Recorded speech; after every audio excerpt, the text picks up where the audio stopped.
حضرت عبداللہ بن حذافہ جہاد کر رہے تھے، روم کے عیسائیوں نے گرفتار کر لیا، 1000 آدمی نے مل کے پکڑا، گرفتار نہیں ہوتے تھے صحابی، 1000 آدمی نے گھیرا ڈالا، گرفتار کر کے لے گئے، اور جب بادشاہ کے سامنے گئے تو وزیر کہنے لگا بادشاہ بندہ بڑے کام کا ہے، اگر ہمارے قابو آ گیا تو فائدہ دے گا، صحابی ہیں حضرت عبداللہ بن حذافہ، حضرت فاروق اعظم کا زمانہ ہے، اگر قابو آ گیا تو فائدہ دے گا۔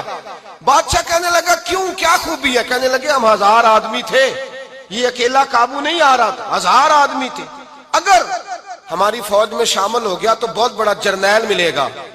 بادشاہ کہنے لگا کوئی مسئلہ نہیں، 2-3 چیزیں ہوتی ہیں بندے کو خریدنے کے لیے، خرید لیتے ہیں۔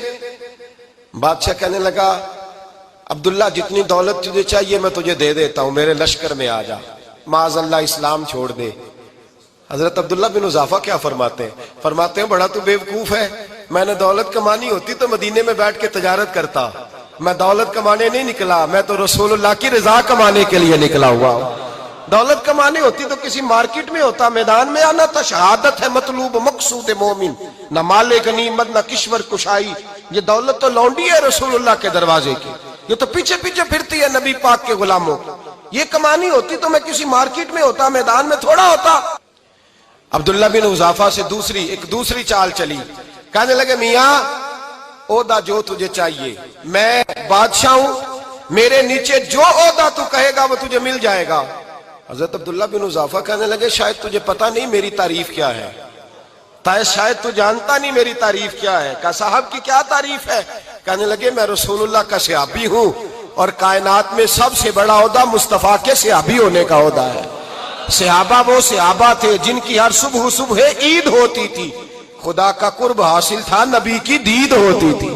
فرمایا میں نے حضور کے جلوے دیکھے ہوئے ہیں، مجھے عہدے کی ضرورت ہی نہیں، اور میں نے عہدہ لینا ہوتا تو میں سیاست کرتا، میں تو شہادت لینے نکلا ہوں میدان میں، عہدے کا میں نے کیا کرنا ہے؟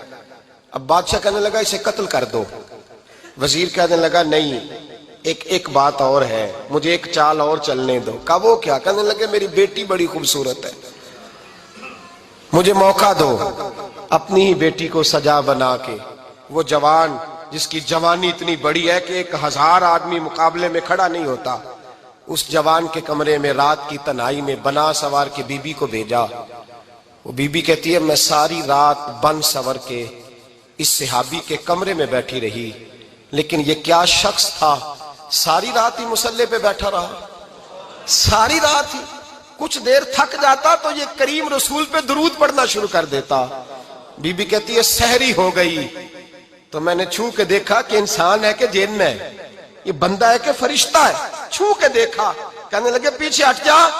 میں نے کہا میں نے تو سنا تھا تو 1000 کے مقابلے میں ہے، اور تو اتنا بے حس ہے کہ بنی سوری دلہن بیٹھی ہے، تو نے نظر نہیں کی؟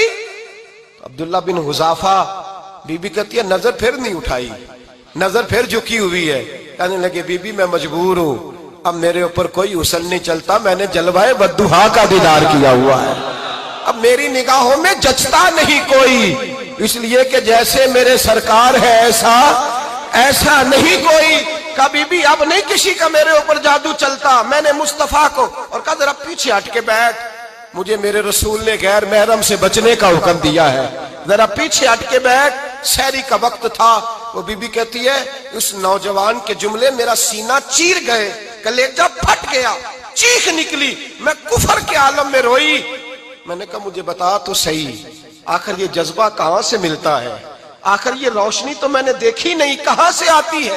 ایک میرا باپ ہے جو بنا سور کے مجھے تیرے کمرے میں چھوڑ گیا، بتلا یہ کہاں سے کیف آتے ہیں؟ تو عبداللہ بن حذافہ کہنے لگے اگر کیف لینا ہے تو تو بھی میرے مصطفیٰ کا کلمہ پڑھ جا، آجا دروازہ رسول پہ جھک جا، مل جائے گا۔ سویرے دروازے پہ باپ آیا بیٹی سے رزلٹ لینے، دروازہ کھولا تو بیٹی نقاب پہنے باہر آئی۔ باپ کہنے لگا کیا بنا؟ کہنے لگی پیچھے ہٹ جا، تو غیر محرم ہے، کافر ہے، میں مسلمان ہوں۔ اس نے کہا کیا ہوا؟ کہنے لگی تیرے جیسے کو باپ کہوں، تیرے جیسے کو جو مجھے استعمال کر رہا تھا، میں تجھے باپ نہیں مانتی، میں اب رسول والی ہو گئی ہوں، میں حضرت فاطمہ کی کنیزہ ہو گئی ہوں، میں اب نبی کریم کی خادمہ ہوں، خبردار میرے قریب نہ آنا۔ یہ دعو بھی ناکام ہوا۔ اب حضرت عبداللہ بن حذافہ کے سامنے موت کھڑی کی، ایک کڑا میں تیل گرم کیا، کہنے لگے تجھے اس میں جلایا جائے گا۔ حضرت عبداللہ بن حذافہ رضی اللہ تعالیٰ عنہ جب جلنے کے قریب ہوئے تو رونے لگے۔ روم کا بادشاہ کہنے لگا شاید ڈر گیا ہے، کہنے لگے اب سمجھ آئی ہے، اب تجھے پتا چلا ہے، چلا آ جا۔